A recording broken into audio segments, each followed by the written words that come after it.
사전에 또 마케팅과 관련된 부분들 많이들 좀 보내주십시오라고 했더니 많이 보내주셨습니다. 예, 원하시는 분들은 아까 보니까 사진 많이 찍으시는데 쭉 찍어가세요.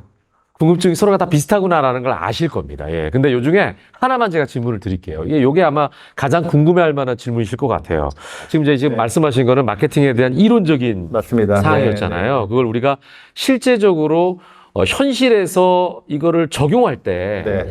1인 창업가가 최소의 비용으로 내가 갖고 있는 아이템을 마케팅을 하려고 한다. 네. 라고 하면은 어떻게 하면 잘할 수 있을까요? 좀 어렵고 좀 막연한 질문이기도 한데 사실은 그게 가장 큰 현실적인 고민이거든요. 그렇죠. 사실 그래서 앞서 말씀드린 것처럼 이제 기본 지식과 필요 지식이 있다고 말씀드렸고 지금 같은 케이스는 사실은 필요 지식이 오히려 더 급한 상황이죠. 아마 대부분의 소상공인이나 자영업자 또 1인 기업 스타트업들은 다 비슷한 상황일 겁니다. 왜냐하면 가진 예산이나 인력이 그렇죠, 많지 그렇죠. 않기 때문에 예. 대부분 이제 그런 질문들을 합니다. 그러면 어떻게 해야 될까요? 라는 거죠. 비용을 안 들이고 할 수 있는 방법이 있습니까?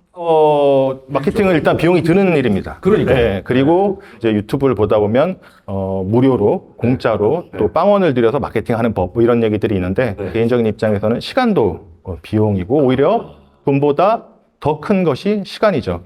왜? 돈이 없으니까 시간을 들이는데, 사실은 그 시간 자체는 돈보다 훨씬 더 큰 가치가 있죠. 그래서 돈이 있으면 사람을 쓰는 거죠. 그렇죠. 사실 대행사를 쓰거나 예. 맡기거나 이렇게 하죠. 근데 1인 기업이나 스타트업들은 본인들이 다 직접 결국 해야 되는 거죠.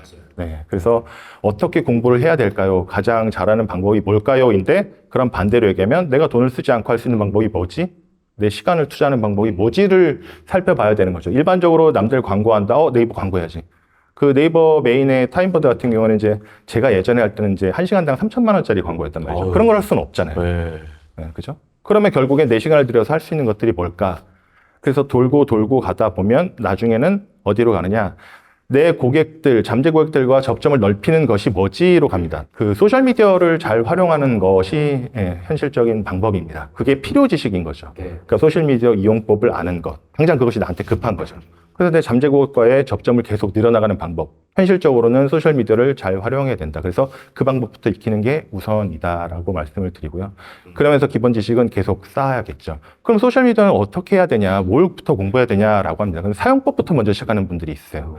사실은 그거보다 우선돼야 될 건 글쓰기 능력입니다. 카피라이팅. 그러네. 네. 예. 카피를 쓸 수 있어야 그 다음에 컨텐츠를 올리고 사람들이 끄덕이고 감정을 불러일으켜서 나한테 오게 하고 구매를 하게 할 수 있는데 그거는 빼고 프로필 이미지 올리고 그 다음에 예쁜 사진 찍으려고 하는데 물론 이제 그 사진에도 심리적인 그런 요소들이 들어갈 수 있겠죠. 근데 정작 글 쓸 때 딱 막힙니다. 이제 뭐라고 해야 되지?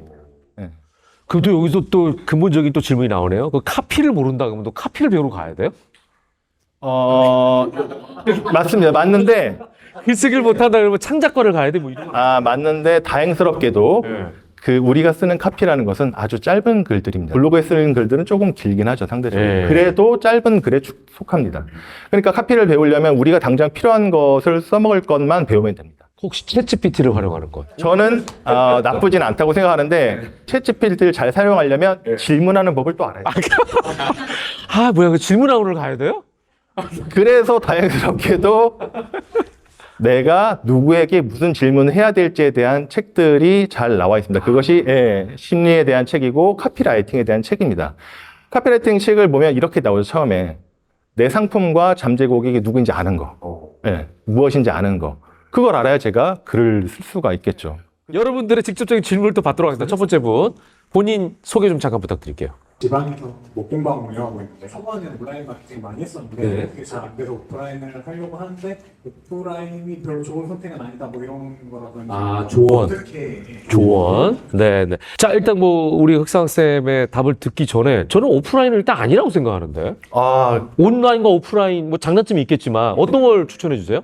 둘 다죠. 사실 둘 다 해야 돼요? 다 해야 되죠. 병행해서 해야 된다. 병행해야 합니다. 이거는 온라인 마케팅을 이제 모바일로들 아마 이제 핸드폰으로 많이 보시고 있죠. 예. 구매도 모바일로 하실 거고 사람들이 활동하는 공간에 내 제품이나 나를 알릴 수 있는 방법이나 그런 활동을 하지 않는다. 사실은 지역 기반의 마케팅이라고 하더라도 양 날개가 있어야 같이 난다 그러면 네네. 한쪽 날개를 버리고 간다라는 뜻이 되겠죠. 두 개를 다 해야 된다 일단. 그렇죠. 네, 두 개를 다 해야지 날아갈 수 있는 그런. 즉흥적으로 네네. 저분은 이제 그거를 도움을 직접 드리기 위해서 온라인을 했는데 거기에 대한 거를 못 느꼈다 그랬어요. 그거는 뭔가가 잘못된 거잖아요. 그죠? 그렇죠. 뭐가 잘못됐을까요? 제가 이제 구체적으로 어떤 활동을 했는지까지는 알 수가 없으니까 그러니까 본인이 생각하는 목표치에 못 갔다 그 얘기네요. 얼마나 하셨죠? 그 활동을? 시작해서 한 5년 5년을 온라인을 했다고요? 꾸준히 했는데 5년 동안 했는데 성과가 없다라는 거는 이제 아마 중간에 여러 가지 시도를 많이 하셨을 거예요. 예. 이게 아까 강의에 의하면 그 검증 아닙니까? 그렇습니다. 이제 가설 검증에 대한 부분인데 지금 사실은 어떤 활동들을 했는지에 대해서 구체적으로 모르기 때문에 온라인이 효과가 있다 없다 이런 얘기를 제가 드릴 수 있는 방법은 아닌 것 같고 첫 번째 물어보셨던 거에 대한 답만 먼저 하는 게 좋을 것 같은데요. 일단 온라인과 오프라인을 다 해야 된다라고 말씀을 드렸고요. 오프라인에서 이제 팁을 달라 조언을 해주면 뭐가 있을까요?라고 저는 이해를 했습니다. 예. 여기서도 이제 글쓰기 같은 경우와 이제 타겟이 중요한데 실제로 내 제품을 구매할 사람들이기 때문에 거기에 전단지를 주고 있는 것인지 그게 맞는 것인지가 일단 첫 번째일 것 같아요. 오프라인에서 중요한 것은 인테리어 업체들이 무엇을 원하는지를 먼저 파악을 해야 되겠죠. 첫 번째로 그것이 이제 전단지의 내용이 들어가 있는가에 대한 부분을 살펴봐야 될 것 같아요. 인테리어 업체 입장에서 보면 최종 고객은 소비자겠죠. 인테리어 업체가 제일 좋아하는 건 뭘까요? 소비자가 만족하는. 그 내용이 들어가 있는 건가? 내가 인테리어 업체가 나의 1차 고객이긴 하지만 실제로 인테리어 업체가 나를 선택하려면 소비자가 내가 만든 걸 좋아해야 되겠죠. 일단 그 내용이 들어가 있어야 되고요. 전단지가 효과가 없다는 분이 오히려 많은데 전단지를 하시겠다는 경우는 사실 제가 아주 오랜만에. 저도 대학교 때 전단지 뿌려본 이후 처음 뵀어요. 근데 이제 전단지가 효과가 없다고 말하는 분한테는 전단지 효과가 충분히 있다라고 또 반대로 말씀드릴 수 있을 것 같아요. 로컬 시장은 특히나 그렇습니다. 온라인을 했는데 실제로 나는 광주에서 사업을 하고 있어요. 그런데 이제 서울에 있는 사람들한테 알리는 게 나한테 무슨 효과가 있을까에 대한 의문을 삼는 경우들이 있죠. 근데 사실은 필요합니다. 내 업체와 지역을 검색했을 때 노출되는 것이 결국엔 나의 인지도를 높여주는 거고 그 배경으로 사실은 로컬에서 판매가 가능하기 때문에 예.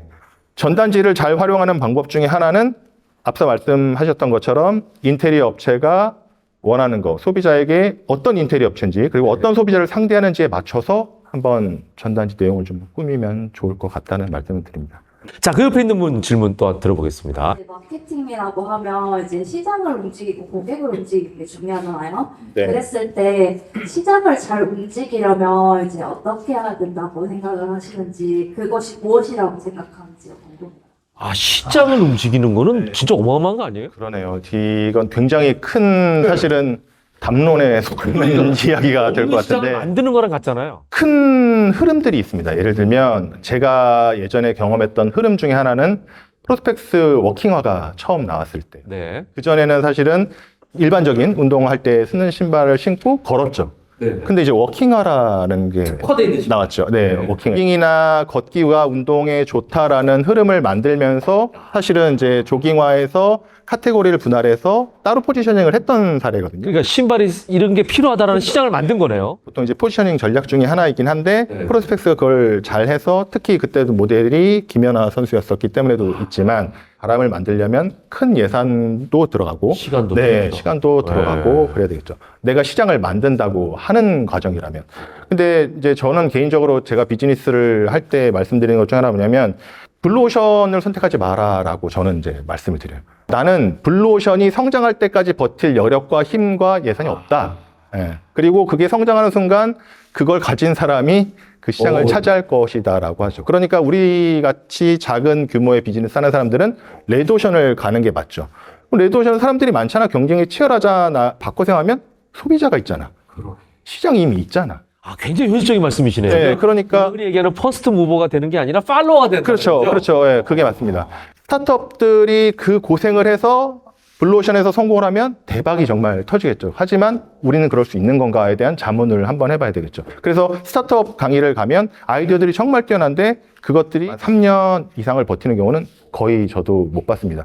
바람을 만들고 싶지만 사실 현실적인 한계가 있는 거죠. 그러니까 영리한 경우는 보통 어떻게 비즈니스를 스타트업들이 하느냐, 미국에서 일본에서 뜬 비즈니스를 가져오죠. 네.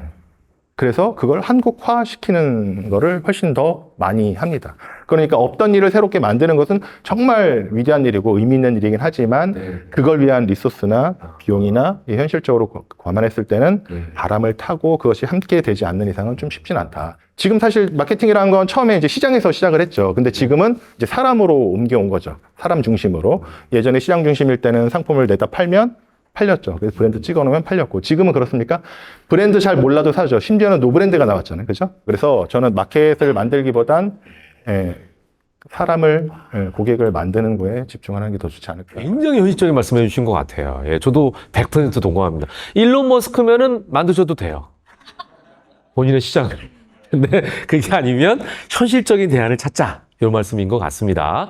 자, 저희가 너무 재밌는데 시간이 좀 한정적이어서 너무 아쉽네요. 예, 오늘 멋진 강의를 해주신 흑상어 쌤께 박수 한번 부탁드리겠습니다. 감사합니다. 네.